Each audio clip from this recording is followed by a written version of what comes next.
BJP 400 सीटों का दावा कर रही है। यूपी में सभी 80 सीटें जीतने का दम भी भर रही है, लेकिन इस बार उत्तर प्रदेश में दो लड़कों की जोड़ी चुनावी मैदान में है, यानी कि अखिलेश यादव और राहुल गांधी। अखिलेश का कहना यह है कि बीजेपी 400 क्या 140 भी पार नहीं कर पाएगी।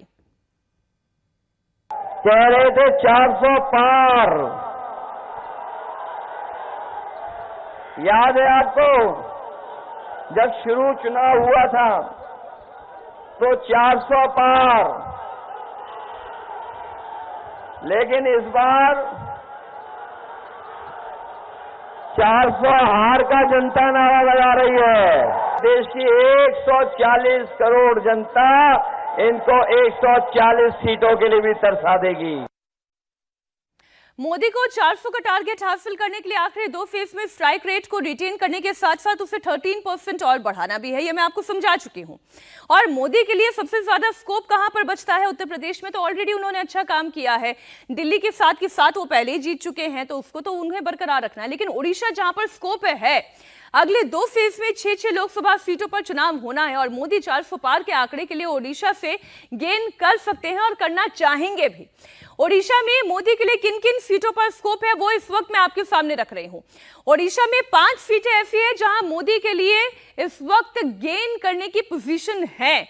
इसमें है क्योझर, भद्रक, इसके अलावा ढेंकनाल, पुरी और जाजपुर सीट। पिछली मर्तबा भी 2019 में भी पूरी सीट बहुत कम मार्जिन से बीजेपी हार गई थी। इस बार और ज्यादा ताकत लगाई गई है। अभी हाल ही में बीजेपी के जो राष्ट्रीय प्रवक्ता सुमित पात्रा जब चुनावी मैदान में रैली कर रहे थे तो उन्हें सपोर्ट करने के लिए प्रधानमंत्री नरेंद्र मोदी भी पूरी पहुंचे थे।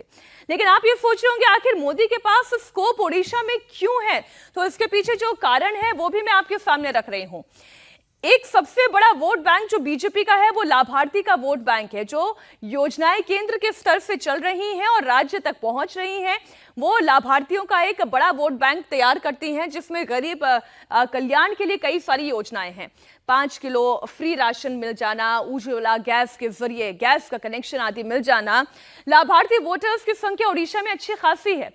बीजेडी लगातार वहां पर सत्ता में है। नवीन पटनायक की पार्टी से लोगों का मोह भंग भी हो रहा है। इसके साथ ही वो सीटें जहां पिछली बार के चुनाव में मार्जिन बहुत कम था, वो सीटें बेहतर परफॉर्म बीजेपी यहां पर कर सकती है। ये बात हुई उड़ीसा की। 400 के टारगेट को अचीव करने के लिए मोदी के पास उड़ीसा के अलावा एक और राज्य पश्चिम बंगाल, जहां पर काफी स्कोप बाकी है। पश्चिम बंगाल की 3 ऐसी सीटें हैं जहां पर मोदी कमल खिला सकते हैं। इसमें से एक सीट है तमलुक की, दूसरी है दमदम की, तीसरी है काथी की। तमलुक की सीट की पहले बात कर लेती हूं। शुवेंदु अधिकारी के परिवार का दबदबा इस सीट पर है। शुवेंदु अधिकारी का परिवार टीएमसी के टिकट पर लगातार यहां से चुनाव लड़ता रहा और जीतता रहा, लेकिन इस बार पूरी की पूरी परिवार की ताकत बीजेपी के साथ जुड़ गई है। शुवेंदु अधिकारी टीएमसी छोड़कर बीजेपी में आ चुके हैं।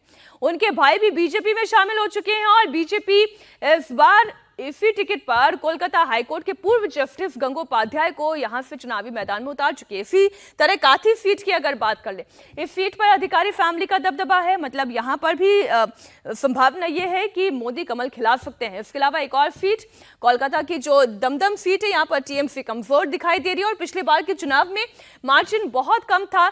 यहां से बीजेपी गेन कर सकती है। लोकल लेवल पर चूंकि जो यहां से कैंडिडेट उतारे गए हैं उनकी रीजनल पॉलिटिक्स में भी अच्छी पकड़ है।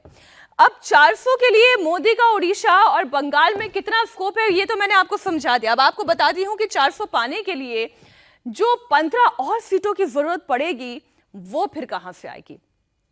उत्तर प्रदेश, पूर्वांचल की 6 सीटों के बारे में आपको मैं बता चुकी हूं। ओडिशा की 5 सीटें इसमें शामिल हो चुकी हैं। बंगाल की 3 सीटें जहां पर गेन करने की पॉसिबिलिटी बनती है वो आपके सामने आ चुकी है। लेकिन अब बात पंजाब की भी, जहां की एक सीट जहां पर मोदी अपना स्कोप मान रहे हैं। पंजाब की मात्र एक सीट। पंजाब में आम आदमी पार्टी अच्छा परफॉर्म कर रही है। बात यहां पर यह है कि आम आदमी पार्टी और कांग्रेस भी आपस में चुनाव लड़ रही हैं।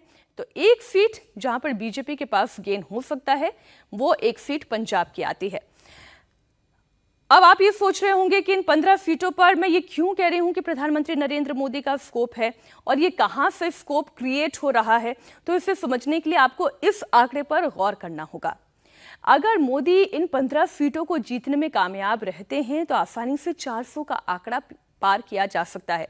मतलब ये कि अमित शाह जो दावा कर रहे हैं कि पहले चरण में 310 सीटें वो हासिल कर चुके हैं, अगले 2 चरण में 75 सीटें जो कि पहले से ही वो जीत चुके हैं, और अगर इसमें 15 को और आप ऐड कर लेते हैं तो फिर ये आंकड़ा इन टोटलिटी 400 का पहुंच सकता है।